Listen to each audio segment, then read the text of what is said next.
বন্ধুরা, আজকে আমি তোমাদের সাথে শেয়ার করতে চলেছি একটি শিক্ষণীয় ও মজাদার গল্প, লোভে পাপ, পাপে মৃত্যু। আশা করি তোমাদের এই গল্পটি ভালো লাগবে, তাই সম্পূর্ণ দেখতে থাকো এবং গল্পটি ভালো লাগলে প্লিজ আমার চ্যানেলটি সাবস্ক্রাইব করে নিও ও একটি লাইক করে দিও। তো চলো শুরু করা যাক। এক জঙ্গলে বাস করত এক কাক আর এক হরিণ। কাক থাকতো চাপা গাছের ডালে বাসা বেঁধে, আর হরিণ থাকতো সেই চাপা গাছের নিচে। কাক আর হরিণের মধ্যে অনেক দিনের ভাব। কাক সকালবেলা উড়ে গিয়ে খাবার খুঁজতে যেত, আর হরিণ বনের মধ্যে ইচ্ছে মতো ঘুরে ফিরে বনের ঘাস পাতা খেত। ঘাস পাতা খেয়ে খেয়ে হরিণের চেহারা বেশ নাদুস নুদুস হয়ে উঠেছিল। একদিন হরিণটা এক শিয়ালের চোখে পড়ল।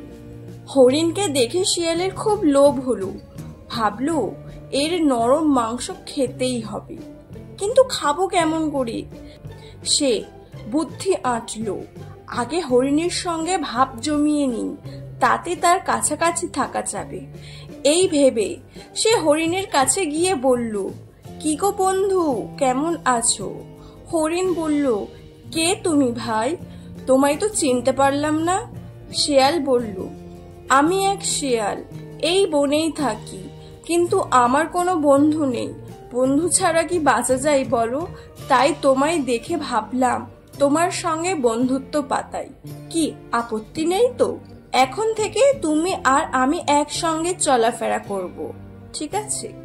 হরিণ বলল, বেশ, তাই হবে। তারপর সন্ধ্যাবেলায় হরিণ আর শিয়াল কাকের সঙ্গে দেখা করতে গেল। কাক হরিণকে বলল, তোমার সঙ্গে ও কে এসেছে? হরিণ বলল, ও এক শেয়াল, আমার সঙ্গে বন্ধুত্ব পাতিয়েছে। কাক বলল, অচেনা কারোর সঙ্গে চট করে বন্ধুত্ব করতে নেই। কাকের কথায় শিয়াল খুব রেগে গেল, কিন্তু রাগ চেপে মিষ্টি গলায় কাককে বলল, ছি ভাই, এটা তুমি কেমন কথা বললে? হরিণ যেদিন তোমাকে প্রথম দেখেছিল সেদিন তুমিও তো তার অচেনা ছিলে। এখন তো দেখছি তোমাদের দুজনের মধ্যে খুব গলাগলি ভাব। তাহলে আমি কি দোষ করলাম বলো? হরিণ বলল, ঠিক আছে ঠিক আছে, এত কথা কাটাকাটির কি দরকার? আমরা তিনজনেই তিনজনের বন্ধু, কেউ কারোর শত্রু নয়। কাক বলল, ঠিক আছে, তবে তাই হোক। এরপর শিয়াল একদিন হরিণকে ডেকে বলল, বন্ধু, এই বনের মধ্যে একটা জায়গা দেখেছি, সেখানে ক্ষেত ভরা ফসল, চলো তোমাকে জায়গাটা দেখিয়ে দিচ্ছি। শিয়াল হরিণকে জায়গাটা দেখিয়ে দিল।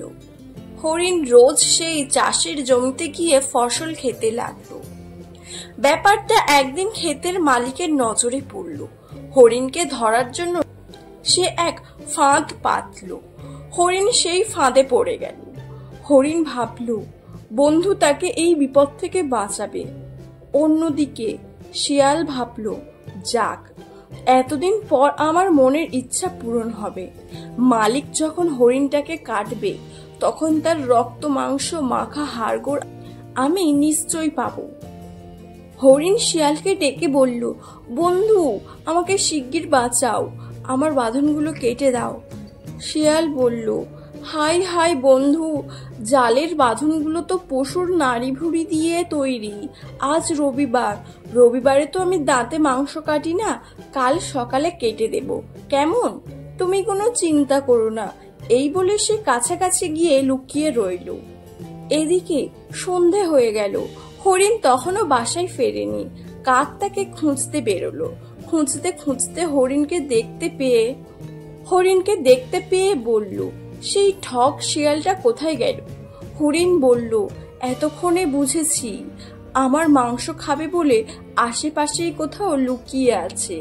কাক বলল, আমি তো আগেই বলেছিলাম, যে আড়ালে ক্ষতি করে কিন্তু সামনে মিষ্টি মিষ্টি কথা বলে তাকে একেবারেই পাত্তা দেবে না। এদিকে সকাল হতেই ক্ষেতের মালিক লাঠি নিয়ে হরিণকে মারতে এলো।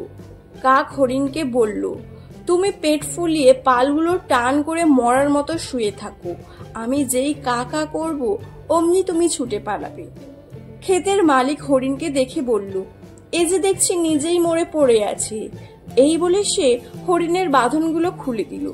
সুযোগ বুঝে কাক এবার ডাকতে লাগলো। কাকের ডাক শুনে হরিণ লাফিয়ে উঠে ছুটে পালালো। তাকে মারবার জন্য ক্ষেতের মালিক খুব জোরে লাঠি ছুঁড়ে দিল। লাঠিটা গিয়ে লাগলো শিয়ালের গায়ে। লাঠির ঘায়ে শিয়ালের প্রাণ বেরিয়ে গেল। একেই বলে লোভে পাপ, পাপে মৃত্যু।